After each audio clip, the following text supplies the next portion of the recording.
Assalamualaikum warahmatullahi wabarakatuh. Halo semuanya. Kami dari kelompok 3 akan mempresentasikan hasil diskusi kami melalui video ini. Sebelumnya kami mengucapkan terima kasih kepada dosen pengampu mata kuliah Praktikum Kimia Bahan Alam 2 yaitu Bapak Apoteker Hayul Fadli Magister Sains. Nah, kelompok 3 ini beranggotakan yang pertama Alfi Hidayah, Anissa Melani, Atikah Lutfia, Cynthia Purnamasari, dan saya sendiri Deswita Sandra Salsabila Ananto, Hana Sajidah, Marta Dila Putri, Maulida Zulfa, Muhairani Azmi, Nur Hanifah, dan Triamita Yolanda. Dekokta adalah suatu proses penyarian yang digunakan untuk menyari zat kandungan aktif yang larut di dalam air berasal dari bahan-bahan nabati. Dan juga dekokta ini merupakan suatu sediaan cair yang dibuat dengan menyari simplisianya dibantu dengan pelarut air pada suhu 90 derajat Celcius selama 30 menit. Untuk prinsip dekokta ini dibuat dari bahan-bahan alami yang direbus pada suhunya 90 sampai 98 derajat Celcius. Panci yang di atas digunakan untuk menaruh bahan yang akan diekstraksi, sementara panci yang di bawah diisi dengan air, yang mana digunakan sebagai pemanas untuk panci yang di atas, sehingga nanti panas yang diterima oleh panci di atas itu tidak langsung berhubungan dengan api. Nah, untuk alat dan bahan yang digunakan yaitu ada yang pertama panci, yang kedua corong kaca, yang ketiga termometer, gelas ukur, blender, lumpang dan alu. Untuk bahan yang kita gunakan ada tanamannya yaitu kayu manis, dan yang kedua pelarutnya yaitu aquades. Kelebihan dekokta. Yang pertama, ekstraksi senyawa larut air, yaitu mampu mengekstrak senyawa-senyawa yang larut dalam air, seperti polisakarida dan beberapa alkaloid. Yang kedua, ramah lingkungan. Proses dekokta menggunakan air sebagai pelarut yang membuatnya lebih ramah lingkungan dibandingkan dengan beberapa metode ekstraksi kimia. Yang ketiga, mudah dipraktekkan. Metode ini relatif sederhana dan mudah dilakukan di rumah atau dalam skala produksi kecil. Yang keempat, harga terjangkau. Bahan-bahan yang digunakan umumnya terjangkau dan tersedia secara luas. Yang kelima, tradisional dan historis. Metode dekokta telah digunakan secara tradisional dalam pengobatan herbal di berbagai budaya. Yang keenam, dapat dimodifikasi. Proses dekokta dapat dimodifikasi dengan mengatur suhu dan waktu pemanasan untuk mempengaruhi profil ekstraksi. Dan yang ketujuh, mendukung penciptaan formulasi herbal, yaitu cocok untuk pembuatan ramuan herbal dengan memadukan beberapa bahan aktif. Selanjutnya, kekurangan dekokta. Yang pertama, kerusakan senyawa labil, yaitu proses pemanasan dapat merusak senyawa aktif yang sensitif terhadap panas. Yang kedua, tidak efisien untuk senyawa nonpolar. Kurang efisien dalam mengekstrak senyawa yang kurang larut dalam air atau bersifat nonpolar. Yang ketiga, rasa yang kurang menarik. Hasil dekokta dapat memiliki rasa yang kurang enak atau pahit karena mengekstrak senyawa-senyawa yang mungkin tidak diinginkan. Yang keempat, tidak cocok untuk semua bahan. Nah, tidak semua bahan herbal cocok untuk diekstrak menggunakan metode dekokta ini. Yang kelima, keterbatasan pelarut. Hanya dapat mengekstrak senyawa-senyawa yang larut dalam air atau pelarut lain yang digunakan selama proses. Dan yang keenam, tidak cocok untuk ekstraksi minyak atsiri. Tidak efektif dalam mengekstrak minyak atsiri yang umumnya bersifat nonpolar. Berikut perbedaan dekokta dan infusa, di mana dekokta itu dibuat dari bahan-bahan alam yang direbus pada suhu 90 hingga 98 derajat Celcius. Perbedaannya dengan infusa adalah dekokta itu penyariannya selama 30 menit, dan dekokta biasanya digunakan untuk simplisia keras atau bahan yang tidak mengandung minyak atsiri dan tahan terhadap pemanasan. Sedangkan kepada infusa itu hanya memiliki waktu sekitar 15 menit pada suhu yang sama yaitu 90 derajat Celcius, tetapi menggunakan bahan yang lebih lunak. Langkah pertama, dilakukan pengecilan ukuran kayu manis menggunakan lumpang untuk memudahkan proses penghalusan kayu manis menggunakan blender.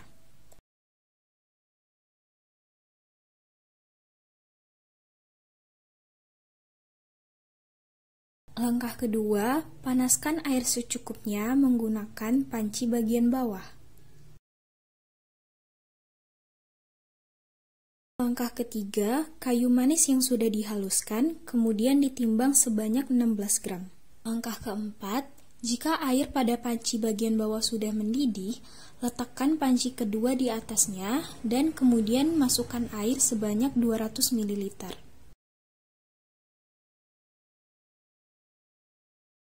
Kemudian masukkan kayu manis yang sudah ditimbang dan diaduk hingga merata. Langkah kelima, lakukan kalibrasi sebanyak 200 ml pada botol kaca gelap dan diberi tanda. Langkah keenam, cek suhu campuran hingga mencapai 90 derajat Celcius. Langkah ketujuh, ekstrak kayu manis kemudian dimasukkan ke dalam botol kaca gelap yang sudah dikalibrasi. Hasil ekstraksi kayu manis dengan metode dekokta ini didapat ekstrak kayu manis sebanyak 200 ml yang disimpan di dalam botol kaca gelap. Namun, ekstraksi sampel kayu manis seharusnya tidak menggunakan dekokta karena kayu manis mengandung minyak atsiri yang jika terkena suhu tinggi akan fitokimia. Apa itu screening fitokimia? Nah, screening fitokimia merupakan tahap pendahuluan dalam penelitian fitokimia dengan metodenya sebagian besar dilakukan dengan reaksi pengujian warna dengan suatu pereaksi warna. Screening fitokimia ini merupakan langkah awal yang dapat membantu untuk memberikan gambaran tentang golongan senyawa yang terkandung di dalam sebuah tanaman. Tujuan screening fitokimia. Adapun tujuan dilakukannya screening fitokimia adalah untuk mengidentifikasi kandungan senyawa metabolit sekunder suatu bahan alam. Selanjutnya yaitu persyaratan screening fitokimia. Screening fitokimia harus memenuhi beberapa persyaratan antara lain yaitu sederhana, cepat, dapat dilakukan dengan peralatan minimal, bersifat semi kuantitatif, dan selektif terhadap golongan senyawa yang dipelajari. Pemeriksaan metabolit sekunder, di mana pengujian metabolit sekunder yang pertama yaitu ada alkaloid, di mana alkaloid ini direaksikan dengan reaksi Mayer yang akan menghasilkan endapan putih yang menandakan adanya alkaloid. Selanjutnya, pada pengujian metabolit sekunder fenolik, yaitu menggunakan reaksi FeCl3 yang akan menghasilkan warna hijau, biru, atau hitam yang menunjukkan adanya senyawa fenolik. Kemudian, pada pengujian metabolit sekunder saponin akan direaksikan dengan pelarut aqueous yang ketika dikocok akan menghasilkan busa, itu menunjukkan adanya senyawa saponin. Lalu, pada pengujian metabolit sekunder flavonoid yang akan direaksikan dengan asam klorida pekat, terbentuknya warna jingga, merah muda, sampai merah menunjukkan adanya senyawa flavonoid. Dan yang terakhir, pada pengujian metabolit terpenoid dan steroid yang akan direaksikan dengan reaksi Lieberman-Burchardt yang akan terbentuknya warna merah yang menunjukkan adanya terpenoid, sedangkan warna hijau kebiruan akan menunjukkan adanya senyawa steroid. Alat yang digunakan. Yang pertama ada plat tetes, ada pipet tetes, kemudian ada tabung reaksi, dan ada kapas. Selanjutnya, bahan yang digunakan. Bahan yang digunakan yaitu ada ekstrak batang, daun, dan akar akasia, kloroforum, aqueous, metanol, logam magnesium, asam klorida pekat, larutan FeCl3 1%, norit, asam asetat anhidrat, asam sulfat pekat, dan reaksi Mayer. Selanjutnya ada prosedur kerja. Nah, prosedur kerja dari screening fitokimia ini ialah ekstrak kental ditimbang sebanyak 0,5 gram, kemudian dilarutkan dengan 5 ml metanol, kemudian ditambahkan masing-masing 5 ml air suling dan kloroforum 1:1. Lalu dikocok kuat dan dibiarkan sampai terbentuk dua lapisan. Lapisan air berada pada bagian atas yang digunakan untuk pengujian flavonoid, fenolik, dan saponin. Kemudian, lapisan kloroforum berada pada bagian lapisan bawah yang digunakan untuk pengujian terpenoid dan steroid. Nah, yang pertama ada uji flavonoid. Uji flavonoid ini dilakukan dengan cara beberapa tetes lapisan air atau lapisan A dipindahkan ke dalam plat tetes, kemudian ditambahkan dengan 1-2 butir logam magnesium dan beberapa tetes asam klorida pekat. Terbentuknya warna jingga, merah muda, sampai merah menunjukkan adanya senyawa flavonoid. Selanjutnya ada pengujian fenolik. Uji fenolik ini dilakukan dengan cara beberapa tetes lapisan air atau lapisan A pada plat tetes ditambah 1-2 tetes FeCl3 1%. Bila terbentuk warna hijau sampai biru hitam, menunjukkan adanya senyawa fenolik. Nah, selanjutnya ada uji saponin. Uji saponin ini dilakukan dengan cara lapisan air beberapa mililiter atau lapisan A dimasukkan dalam tabung reaksi. Kemudian dikocok. Apabila terbentuk busa yang tertahan selama 5 menit, berarti positif adanya saponin. Selanjutnya dilakukan uji terpenoid dan steroid. Lapisan kloroform atau lapisan B disaring melalui pipet yang berisi norit dan kapas. Hasil saringan dipipet 2-3 tetes pada 3 lubang plat tetes dan dibiarkan mengering. Setelah kering, ditambahkan reaksi Lieberman-Burchard 2 tetes asam asetat anhidrat dan 1 tetes asam sulfat pekat. Pada lubang pertama, asam asetat anhidrat pada lubang kedua dan asam sulfat pada lubang ketiga. Terbentuknya warna merah berarti positif adanya terpenoid dan warna hijau biru berarti positif adanya steroid. Lalu dilakukan uji alkaloid. Sebanyak 0,5 gram ekstrak akasia dilarutkan dengan kloroform lalu ditambahkan dengan 5 mili kloroform amoniak 0,05 N dan diaduk.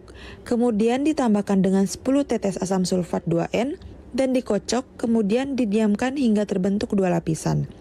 Lapisan asam merupakan lapisan atas yang dipindahkan ke dalam lubang reaksi lain dan ditambahkan dengan 1-2 tetes reaksi Mayer.